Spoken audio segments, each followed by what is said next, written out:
시청자와 함께하는 시민데스크. 연말을 맞아 오늘 시청자 비평 리뷰 Y에서 특별한 주제를 준비했습니다. YTN 유일무이한 심층 보도 프로그램 탐사보고서 기록을 살펴봅니다. 이번 주 에필로그 Y 시간 저녁 종합 뉴스죠. 뉴스큐를 책임지고 있는 이광현 앵커를 만나봅니다. 베테랑 앵커의 뉴스 제작기 잠시 후에 확인해 보시죠.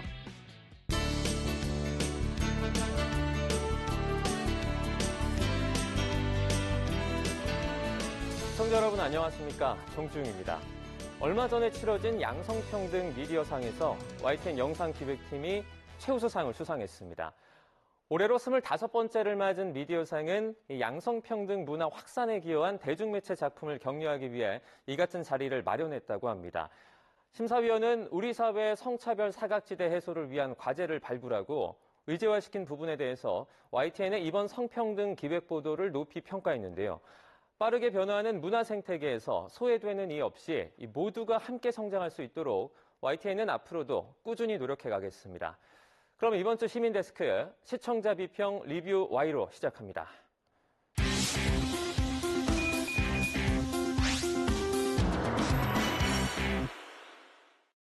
네, 세 분 어서 오세요. 안녕하십니까?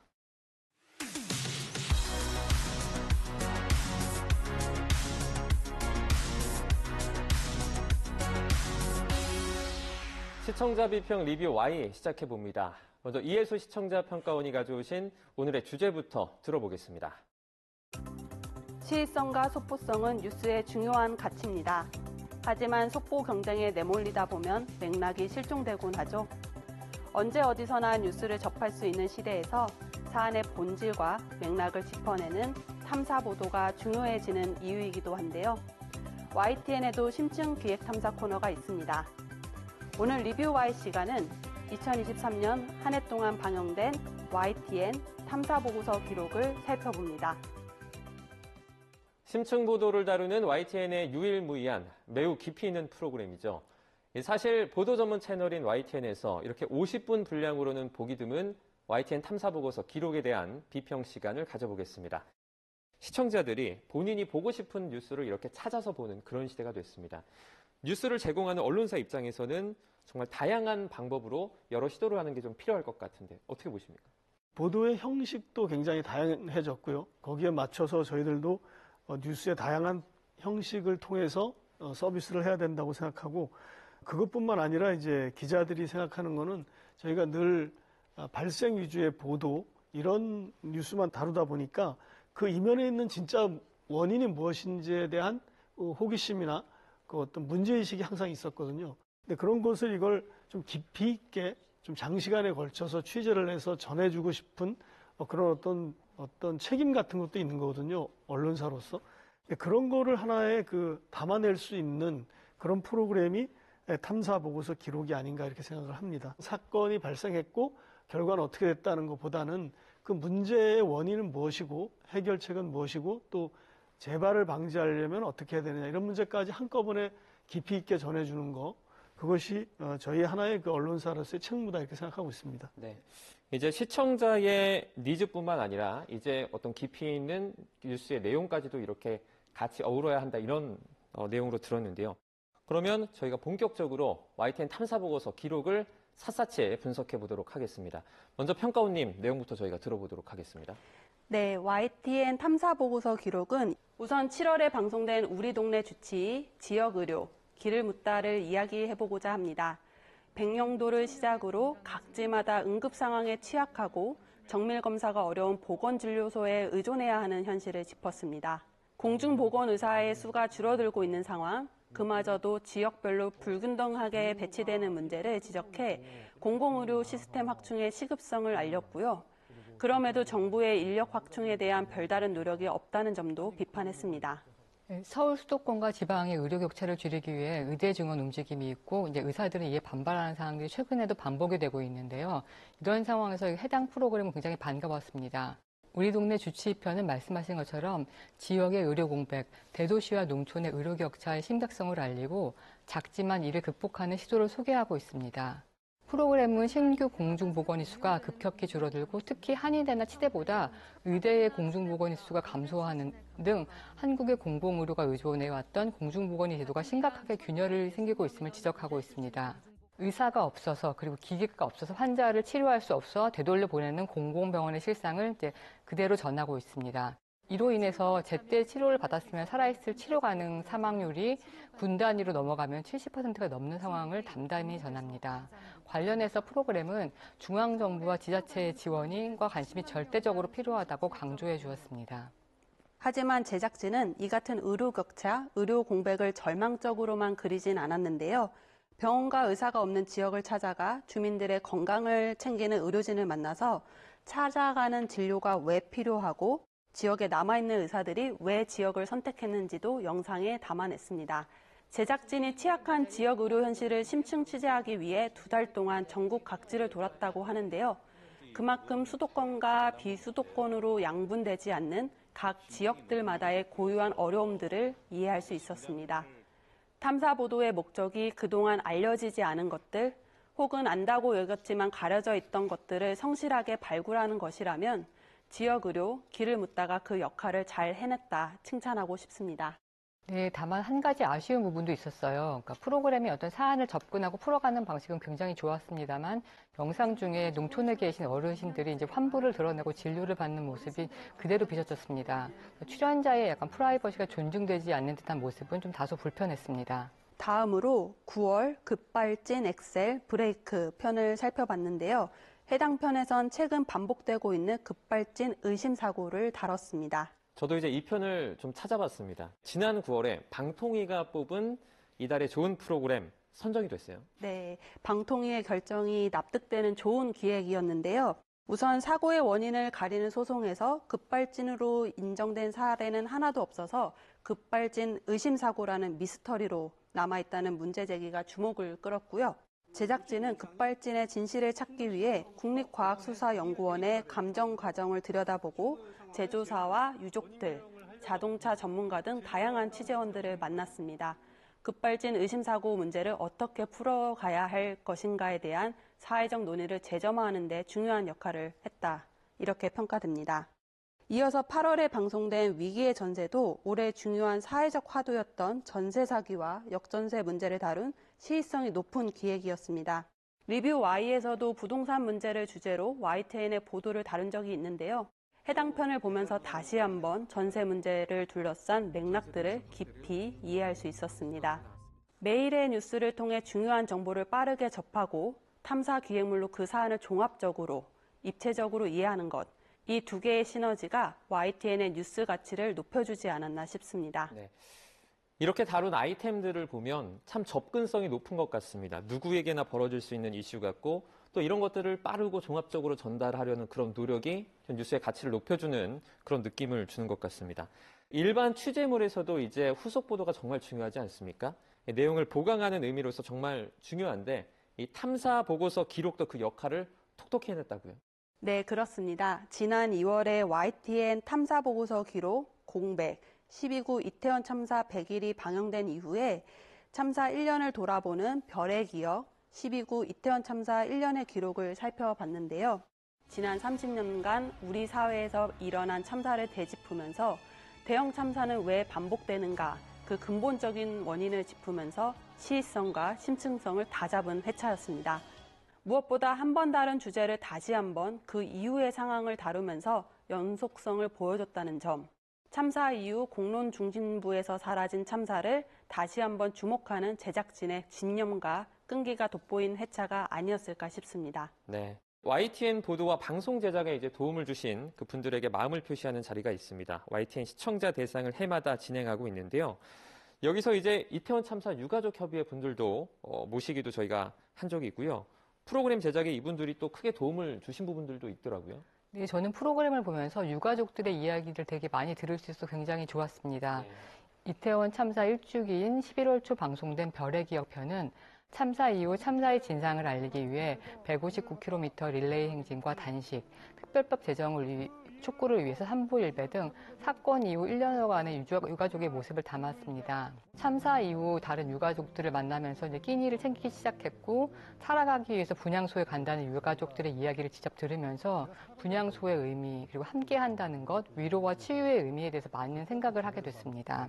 한 사회가 사건을 기억한다는 것과 사건을 기억하기 위한 장치로서의 추모 공간의 의미랑 왜 이러한 추모 공간이 시민과 가까이 그리고 사건 장소와 가까이 있어야 하는지를 생각하게 한 점도 굉장히 좋았습니다.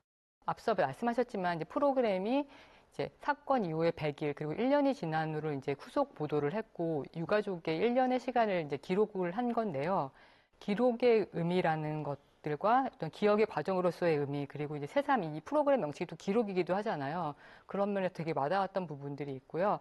유튜브 댓글에서 이제 그 2차 가해를 막기 위해서 댓글 작성을 중지한 부분도 참 세심한 배려라고 생각합니다. 이제 긍정적인 평가 남겨주셨는데요. 사실 완벽한 건 없지 않습니까? 저희도 뭐 완벽하려고 노력은 하겠지만, 그래서 사실 이 프로그램이 YTN에서 아주 흔한 그런 포맷은 아니기 때문에 아쉬운 점도 좀 있을 것 같아요. 어떻게 보셨습니까? 네, 저는 조금 아쉬웠던 점이 조금 더 도전적인 주제를 다뤘으면 어떨까라는 아쉬움이 좀 있는데요. 의혹을 제기해 은폐된 진실을 찾아내는 것, 공권력에 의해 침묵해온 문제들, 개인이 해결할 수 없는 사건을 고발해 공론화하는 것, 그것이 분노를 일으켜 사회를 바꾼다는 것이 탐사 보도의 지향이라는 의미인데요. YTN 탐사 보고서도 심층 취재를 통해 감춰진 진실을 추적하는 정통 기획 탐사 보도물이라고 소개하고 있습니다. 하지만 몇몇의 회차는 그 목적과 지향에 충분히 가닿았는가 갸우뚱하는 지점들이 좀 있었어요. 예를 들면 10월에 방영된 인플루언서 전성시대는 새로운 디지털 미디어 환경에서 영향력을 떨치는 인플루언서와 셀프 브랜딩 문화의 명암을 다뤘는데요. 협찬, 뒷광고의 문제나 좋아요, 구독, 알람을 득하기 위해 감정노동을 수행해야 하는 인플루언서의 삶의 이야기는 흥미로웠지만 공익과 사회정의 실현을 위해 필요한 사회개혁의 차원으로서의 탐사 기획물이라 보기는 조금 어렵다는 생각을 했습니다. 네, 저도 같은 의견인데요. 그러니까 보통 탐사 보도는 사건의 이면을 밝혀내거나 아니면 새로운 관점을 제안하는데 방송된 인플루언서 전성시대는 인플루언서 산업의 성장형과 현황, 그리고 유명 인플루언서의 소개, 그리고 뒷광고와 같은 인플루언서의 명과 암 등 이미 알고 있는 현상들을 피상적으로만 보여주기만 해서 좀 아쉬웠습니다. 또 가장 최근에 방영된 AI 시대의 질문, 그대들은 어떻게 살 것인가 편도 살펴보면요. AI가 보편화될 미래 사회에 우리는 무엇을 할 수 있고 또 무엇을 해야 하는지 고민할 거리를 던져주긴 했지만 역시나 진실, 폭로, 변화를 3요소로 하는 탐사 기획물로서는 부족하다는 생각을 했습니다. 물론 이 주제도 중요하게 다뤄야 할 주제이지만 주제면에서 조금 더 긴장감이 보태졌으면 하는 거죠. 알려진 사안을 깊이 들여다보는 심층 기획물을 넘어서 우리 사회의 병폐를 바꿔나가는 데 결정적인 역할을 수행하는 탐사물로서 조금 더 성역에 도전하는 주제들이 기획됐으면 하는 바람을 전해봅니다. 덧붙여서 내용뿐 아니라 형식과 표현 면에서도 다양한 시도가 이어졌으면 하는데요. 저는 이번 편을 준비하면서 올해 방영된 10개의 회차를 모두 살펴봤습니다. 10편을 살펴보는 게 그리 어렵지 않았던 것이 구성이 좀 엇비슷하다, 조금 단조롭다는 생각이 들었습니다. 네. 현황을 개괄할 땐 도표 중심의 자료화면을 제시하고 거기에 설명을 보탤 땐 다양한 취재원과의 인터뷰가 이어지는 형식이 전부여서 조금은 좀 지루하게 다가오기도 했어요. 물론 최근에 탐사 기획물들이 폭로에만 치중하고 선정성에 목매는 경향을 보이고 있어서 비판받아야 마땅하다고 생각합니다. 그리고 그에 반해 차분한 시선으로 사안을 풀어내는 YTN의 뚝심도 저는 좋아합니다. 하지만 이렇게 긴 시간 공들여 준비한 기획이 조금 더 매력적으로 다뤄질 수는 없을까 하는 질문을 하게 되는 거죠. 뉴스를 접할 수 있는 창구가 많아지면서 이제는 어떤 내용을 전달하느냐만큼이나 어떻게 내용을 전달하느냐가 중요한 시대잖아요. 그리고 영상 콘텐츠는 지면 기사의 한계를 극복해 새로운 시도를 할 수 있는 장점이 있을 텐데 지나치게 연성화되지 않는 선에서 기술적으로 또 디자인 면에서도 어떻게 시각화할 것인가 머리를 맞대면 좋겠다라는 생각을 했습니다. 네, 이렇게 플랫폼이 다양해진 시대에 정말 어떻게 전달하느냐, 이 부분도 정말 중요한 것 같습니다. 저희가 이제 시청자에게 뉴스를 전달함에 있어서 조금 더 쉽게 그리고 좀 시대적인 배경에 좀 발맞춰 나가면서 전달을 하고 싶은데 이걸 어떻게 해야 되냐, 이게 가장 좀 관건인 것 같습니다. YTN은 좀 어떤 식으로 시도를 하고 있을까요? 맞습니다. 어떤 내용을 취재하느냐도 중요하지만 어떻게 전달하느냐도 굉장히 중요할 것 같고요. 평가원님께서 지적하신 문제 중에 하나는 이제 우리 탐사 보도가 좀 사회 부패나 비리 같은 것을 날카롭게 파헤치는데 부족했다라는 지적을 하신 것 같은데, 그것은 정말 문제 제기로서, 지적으로서 고맙게 받아들이고요. 이태원 사고 같은 경우도 여전히 피해자들이 아직 이게 문제가 해결되지 않았다고 보는 거고, 그런 문제를 다루는 것도 굉장히 의미가 있었다, 이렇게 저는 생각을 하고 있습니다. 그리고 이제 인공지능 문제, 그다음에 인플루언서 문제도 지적을 하셨는데, 기술혁명이라는 게 사실 보이지 않게 다가와서 우리의 삶을 다 바꿔놓는 거고요.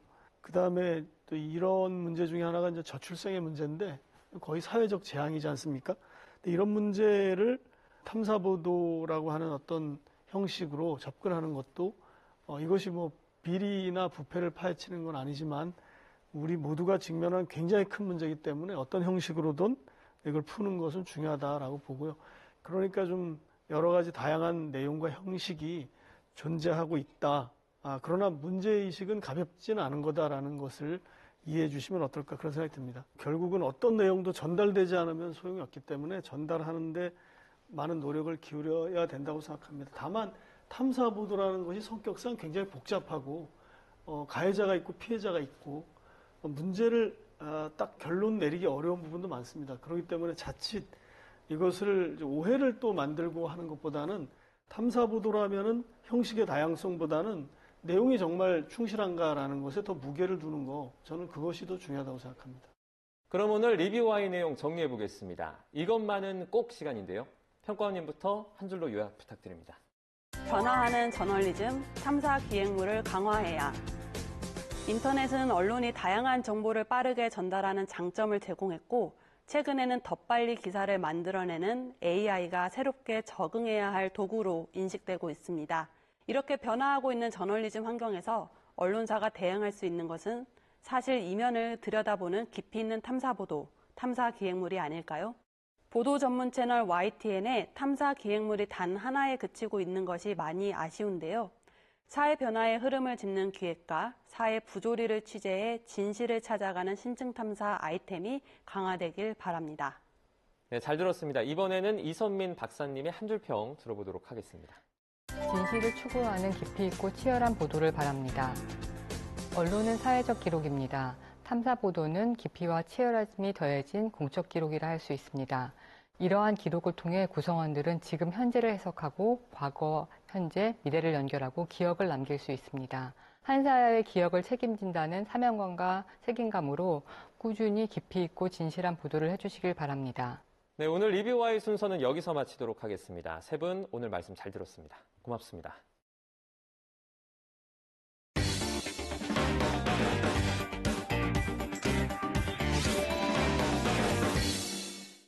방송에선 들을 수 없는 프로그램 제작 뒷이야기를 들어보는 에필로그 Y 시간입니다. 매일 저녁 YTN을 시청하신다면 아마 익숙하고 또 반가운 얼굴일 겁니다. 바로 저녁 종합뉴스 프로그램이죠. 뉴스큐의 주인공 이광현 앵커와 함께 이야기 나눠보겠습니다. 누군가에겐 하루를 마무리하는 시간이지만 이광현 앵커의 시간은 좀 다르게 흐른다고 하는데요. 지금 바로 만나보시죠. 가장 빠른 저녁 종합뉴스, 뉴스큐를 책임지고 있는 이광현 앵커. 뉴스큐뿐만 아니라 앵커팀 팀장으로서 YTN 앵커들을 이끌고 있는데요. 보도 전문 채널 앵커로서 그리고 앵커 팀장으로서 못다한 이야기를 들어보는 시간 마련했습니다. 오늘 에필로그 Y 시간 이광현 앵커 팀장과 함께합니다. 네, 어서 오세요. 아이고 반갑습니다. 네, 반갑습니다. 네. 제가 매일 사무실에서 뵙다가 이렇게 스튜디오에서 뵈니까 좀 설레기도 하고 약간 좀 긴장도 되는 것 같습니다. 제가 오늘 후배로서 정말 궁금한 게 많은데 하나씩 좀 여쭤볼게요. 네. 먼저 앵커팀 팀장으로서 저는 어떤가요? 지금 잘하고 있는지 그거부터 좀 여쭤보고 싶어요. 사실 앵커라는 직역이 다른 어떤 직종에 비해서 동등한 선상에서 일을 하기 때문에 내가 뭐 유다운 앵커를 제가 평가한다는 건 좀 부적절한 것 같고요. 워낙에 뭐 본인만의 뚜렷한 개성을 갖고 있기 때문에 우리가 서로 발전해 나가는 과정에 있지 않나 이렇게 생각합니다. 네. 굉장히 너무 겸손한 그런 말씀이신 것 같은데 그래도 이제 앵커 팀장을 겸하고 계시기 때문에 좀 남다른 고충도 있으실 것 같아요. 그냥 앵커만 할 때는 아무래도 제가 프로그램 뭐 예를 들어 뉴스큐에만 좀 집중할 수 있었다면 다른 역할이 하나 더 생겨서 물리적으로는 좀 해야 될 일도 늘어나고 좀 신경 쓸 것도 많아졌지만 또 선후배들과의 소통이 좀 넓어지고 많아진 건 좀 개인적으로 도움이 되고 있는 것 같아요. 그리고 최근에 우리 YTN에 AI 앵커가 등장해서 맞아요. 정말 많은 관심을 받았었잖아요. 앵커로 일을 하시면서 좀 앵커 트렌드가 이렇게 변화했다 이런 것들을 좀 짚어주실 수 있을까요? 사실 제가 입사했을 때만 해도 그렇고 전통적으로 앵커에게 주어지는 어떤 요구되는 역할은 정확한 발음, 또 신뢰도를 줄 수 있는 어떤 이미지 이런 게 전통적인 좀 앵커의 어떤 역할 상이었다면 최근에 물론 제 생각입니다만 좀 이슈를 좀 꿰뚫는 앵커 또 자신만의 어떤 관점이 있는 앵커 이런 거를 시대가 좀 요구하고 있지 않나 이런 생각들은 좀 많이 하는 것 같아요. 그러면 시청자분들이 이광현 앵커를 봤을 때 좀 어떻게 비춰주고 싶으세요? 저는 제가 어떤 뉴스를 전달하더라도 뭐 정치, 경제, 사회, 뭐 국제, 스포츠까지 어떤 뉴스를 전달하더라도 굉장히 공감 능력이 뛰어나다. 그런 좀 평가를 받고 싶고요. 그런 걸 제가 지향하고 있습니다.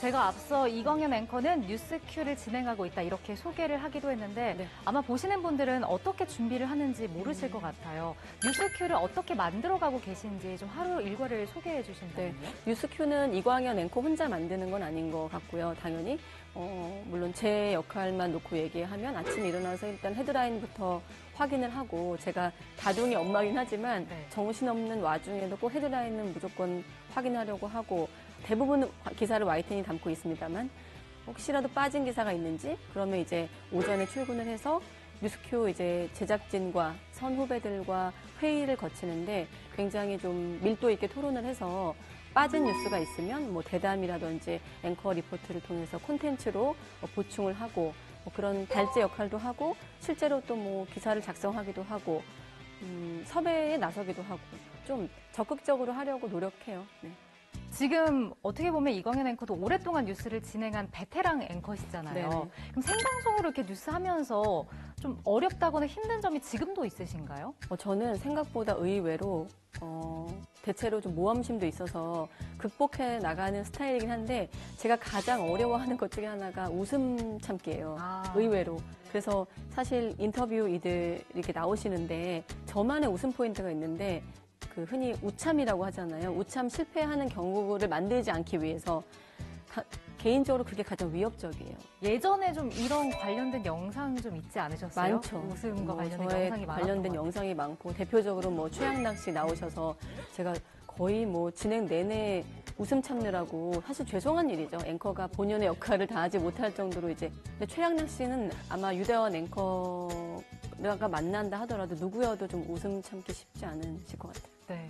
근데 또 저는 궁금한 게 사실 웃음 참기도 앵커들한테 굉장히 좀 어려운 부분 중에 하나지만 이렇게 YTN은 실시간으로 속보가 들어온다든지 정말 많은 분들이 출연하시잖아요. 네네. 이런 부분에서 어려움은 이제 없으신 건가요? 베테랑이시니까? 사실 저는 뉴스 앵커는 매일 힘든 일이고 매일 고민스러운 일이라고 생각하고 한 번도 쉽게 생각해 본 적은 없는데 이제 기술적인 어떤 업무, 그러니까 뭐 속보를 처리한다거나 기사를 읽는다거나 그런 건 기본적인 업무이기 때문에 제 연차에서 그게 두렵다고 하면 이제 부족한 거고 그거는 굉장히 기본적인 건데 다만 이제 제가 갖고 있는 어떤 사적인 관점이 있을 거 아니에요? 언론인이기 전에 뭐 거창하게는 국민의 한 사람으로서 내가 갖고 있던 생각과 지금 전달하는 뉴스가 좀 서로 상충될 때 그때 좀 잠시 고민에 빠지지만 저는 뉴스큐 앵커이지 이광현 어떤 사적인 개인의 자격으로 뉴스를 진행하는 게 아니기 때문에 제가 평소에 갖고 있던 생각이 그렇다 하더라도 가급적 그걸 녹이는 건 좀 불필요하다고 생각을 하는데 가끔 사회적 약자의 소식을 전할 때라든지 우리 사회가 공분하고 있는 문제들이 있어요. 묻지마 살인사건 같은 뭐 사건이라든지 아니면 흉악범들이 강력 사건 같은 경우는 이제 사회가 공분하는 사건들인데 그럴 때는 보는 분들이 불편하지 않는 정도에서 제 생각을 담아내려고 노력합니다. 네. 그리고 이제 YTN 뉴스는 사실 24시간 동안 생방송으로 이루어지다 보니까 각 뉴스마다 특징을 가지고 있잖아요. 뉴스큐가 가지고 있는 차별점이 있다면 뭘까요? 자랑해 주세요. 뉴스큐가 오후 3시 50분에 시작을 해요. 네. 퇴근 시간 직전이거든요. 퇴근 시간 한두 시간 전인데 그 시간에 이제 시청자분들 어떤 분들이 될지 모르겠습니다만 하루에 벌어진 대한민국에서 발생한 어떤 뉴스의 100%까지는 아니지만 내가 뉴스큐를 봤을 때 모든 뉴스를 다 봤을 거다 확신이 들 수 있는 그런 생각을 갖게끔 시청자분들이 노력을 하고 있고 그런 뉴스를 지향합니다. 다양한 시각에서 가급적 많은 뉴스를 좀 전달할 수 있도록 그래서 가장 빠른 종합뉴스란 이름을 갖고 있고요. 네, 알겠습니다. 그리고 각각의 앵커들도 각 뉴스를 진행하면서 본인의 개성이 좀 드러나기 마련인데 앵커로서 진행하는데 가장 중요하게 생각하는 점은 어떤 게 있으세요? 어떤 평가를 받는 건 다른 사람이 저한테 이제 평가를 해주는 부분이라고 생각하고 제가 어떤 앵커라고 말씀드리긴 좀 조심스럽고 다만 지향하는 건 어떠냐면 화면과 좀 일심동체되는 앵커 그러니까 생방송 중에도 자막과 또 심지어 이렇게 뉴스 화면이 있으면 저희가 이렇게 오른쪽 왼쪽에 아시죠? 자막을 네. 또 따로 잡잖아요. 제가 거기서 질문을 많이 뽑아내기도 하고 그러니까 나는 YTN 앵커지만 그래픽, 자막, 화면까지도 내가 다 꿰뚫고 있다. 그걸 뭐 과시하려는 게 아니라 그런 흐름 속에 내가 같이 호흡하고 있다라는 걸 좀 보여주기 위해서 그런 부분에 제가 좀 중점을 두는 것 같아요. 뭔가 이렇게 보는 시각도 좀 다양해지고 넓어져야 된다 이런 생각이 드는 것 같습니다. 그래도 저희가 생방송으로 진행을 하기 때문에 늘 급박하게 돌아가기 마련이잖아요. 혹시 겪었던 에피소드들 중에서 좀 기억에 남는 거 한 가지 얘기해 주세요. 사실 뭐 뉴스 진행을 상당 시간 했기 때문에 여러 기억이 있는데 최근에 이제 화재 현장에 부부를 그 화재 현장에 피해자 부부를 생방송에서 이제 화상 중계란 형식을 통해서 연결한 적이 있었는데 그분께서 본인이 입은 어떤 피해와 그런 아픔을 말씀하시다가 오열을 한 방송이 있었어요. 근데 그날 제가 그 오열하시는 분을 바라보는 앵커 역할도 힘들었지만 그걸 떠나서 끝나고도 한참 후유증이 남더라고요. 좀 죄송하기도 하고 사실 그분들에게 굉장히 죄송한 일이죠.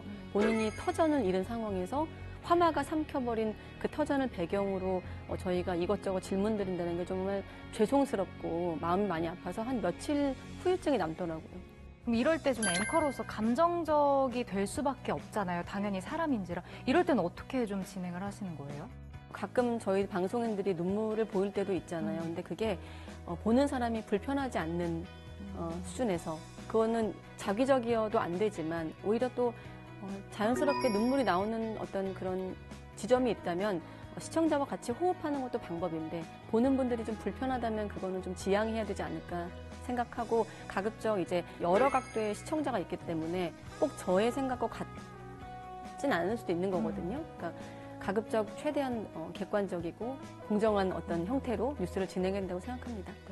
얘기를 쭉 들어보니까 전 또 이게 개인적으로 궁금한데 생방송을 그럼 어떻게 하면 잘할 수 있을까요? 저는 지금도 유튜브를 통해서 발음 같은 걸 교정해요. 제가 안 되는 발음들이 있으면 방송 경력이 이렇게 많음에도 불구하고 여전히 극복하지 못했다면 또 그것도 하나의 지적이겠습니다만은 제가 부족한 면들을 지금도 연습하고 있고 모니터링을 좀 놓치지 않으려고 해요. 사실 생방송 노하우는 따로 없고 많이 해본 사람이 승자라고 난 생각을 하거든요, 저는. 그래서 제가 유다원 앵커보다 나은 점은 좀 더 많이 했다는 건 아니겠습니까? 그게 가장 크지 않을까요? 네, 많이 했는데 거기서 정체되면 안 되고 많이 한 것을 토대로 계속 발전하려면 반성도 많이 해야 되고 고민도 많이 해야 되는 것 같아요. 매일 반성하고 매일 고민합니다.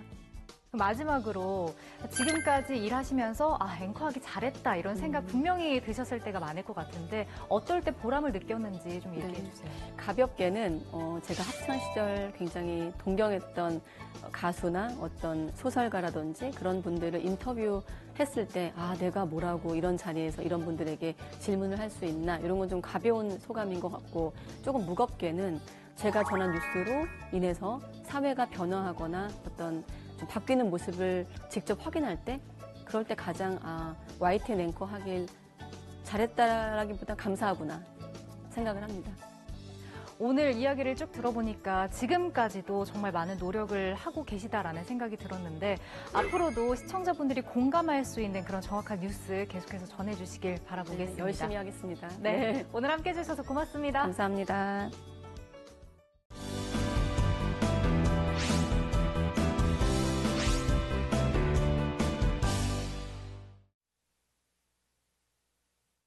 안녕하십니까. 2023년 12월 YTN DMB 시청자위원회 회의를 시작하도록 하겠습니다.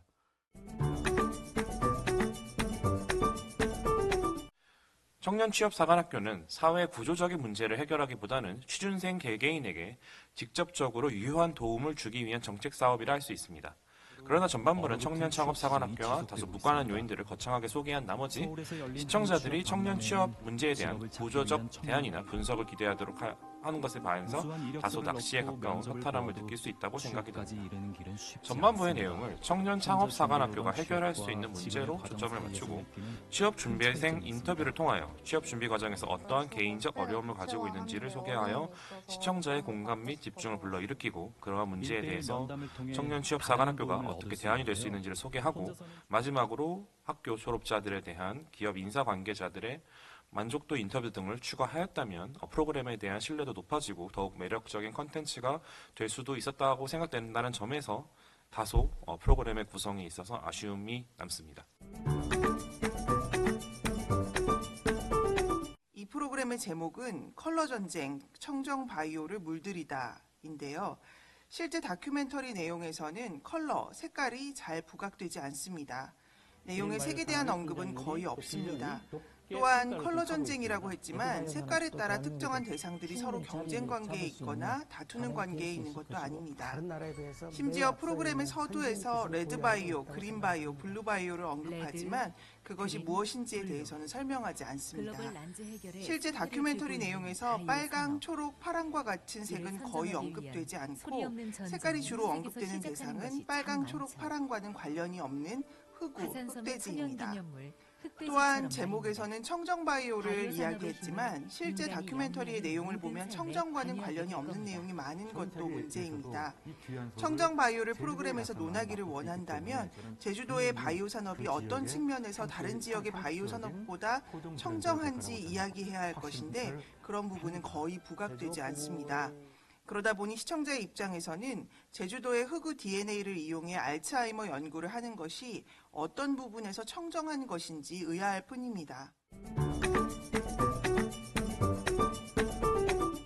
이번 특집 프로그램에서는 취업 돌파구의 대표적인 사례로 서울시에서 운영하는 청년 취업 사관학교를 소개하였습니다. 주로 AI, IT 분야에 취업하고자 하는 청년들을 위해 각종 교육과 서비스를 지원하는 것이었는데 이 분야에 취업하고자 하는 청년들은 큰 도움이 되었을 것 같습니다. 조금 더 보완해서 말씀드리면 이와 같은 청년 취업 사관학교가 AI, IT 분야에만 치중되지 않고 의료, 관광, 패션, 환경 등 다양한 분야로 확대되었으면 합니다.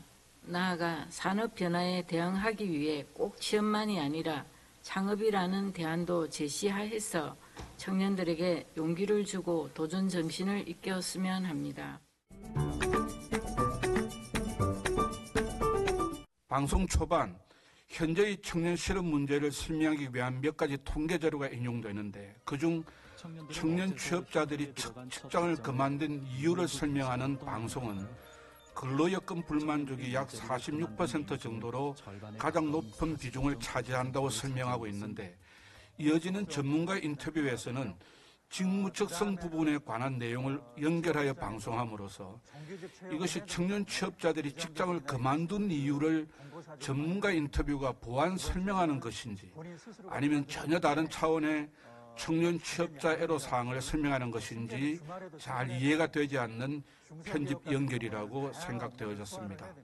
또한 프로그램 도입 후 대기업 중심의 한국경제인협회가 조사한 매출액 500대 기업을 대상으로 한 취업시장 조사 결과를 인용하면서 청년 취업의 어려움을 예상하였는데 이는 지난 2021년 기준으로 전체 기업의 99%를 차지하고 있고 약 771만 중소기업의 애로사항이나 희망사항을 전혀 반영하지 않아서 현실을 설명하기 위해 인용된 자료의 객관성을 담보하기 어렵다는 점도 지적하고 넘어가고 싶습니다. 74년 만에 유해 귀향이 이 특집 프로그램의 유일한 중요한 이야기였다면 여러 가지 측면에서 시청자의 심금을 울리는 좋은 구성을 보여준 프로그램이었다고 긍정적인 평가를 할 것입니다.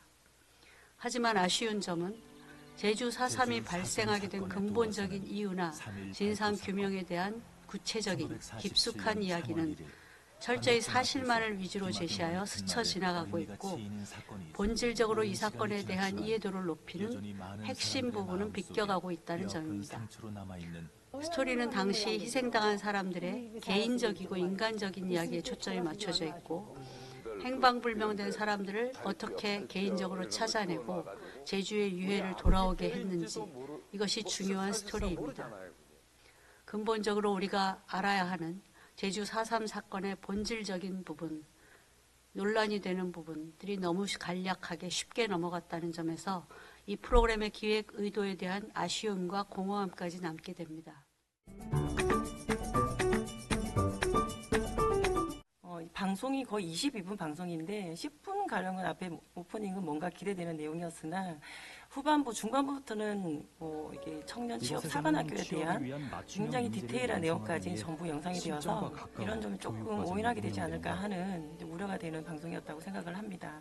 서울시가 지원하는 청년 취업에 관련돼서는 많은 지원 사항이 있습니다. 그리고 서울시뿐만 아니라 전국에 있는 지역 지자체에서도 많은 이제 지원 사항이 있는데 차라리 이런 지원 사항에 대해서 좀 더 많은 방송 부분을 할애했다든지 아니면 지금의 청년들이 생각하고 있는 취업에 대한 생각들과 그리고 기업가들이 원하는 이제 어떤 그 채용 기준 이런 부분들을 좀 더 심도 있게 다뤘으면 어땠을까. 기획의 의도가 약간 애매모호하다는 그런 생각이 들었습니다. 이제 불경기 속에서 취업에 대한 그 미래의 불안감은 더욱더 지금 확실해지고 있는데 이런 부분들이 좀 방송에서 심도 있게 조금 더 좀 의도가 명확하게 좀 돼야 되지 않나 하는 생각이 들었습니다. 직업 취업으로 본다면 구직자와 기업 간에는 다소 일자리 미스매치가 있습니다. 수익성 악화와 경제적 불황, 직무와 직종이 변화하고 인력 수요를 예측하기 힘든 상황에서 대규모 공개 채용보다는 부서 단위의 수시 채용 방식으로 변화하는 기업들은 더 이상 신규 채용에 적극적이지 않습니다.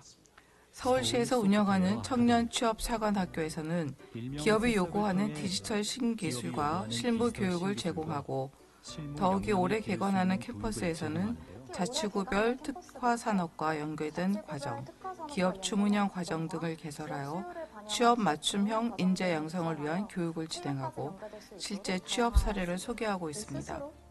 이곳에서 취업을 준비하는 청년들의 인터뷰에서 그들은 스스로에게 그리고 힘든 과정을 겪고 있는 청년들에게 희망찬 마음으로 화이팅을 전하고 있습니다.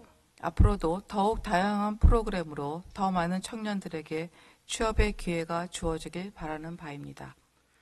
이상 여러 시청자위원들께서 주신 좋은 말씀을 기반으로 지난 2023년은 물론 다가오는 새해에도 보다 좋은 방송으로 시청자들께 다가가는 디지털 멀티미디어 방송 우리 YTN DMB가 되기를 바라는 마음에서 2023년 12월 YTN DMB 시청자위원회 회의를 모두 마치도록 하겠습니다.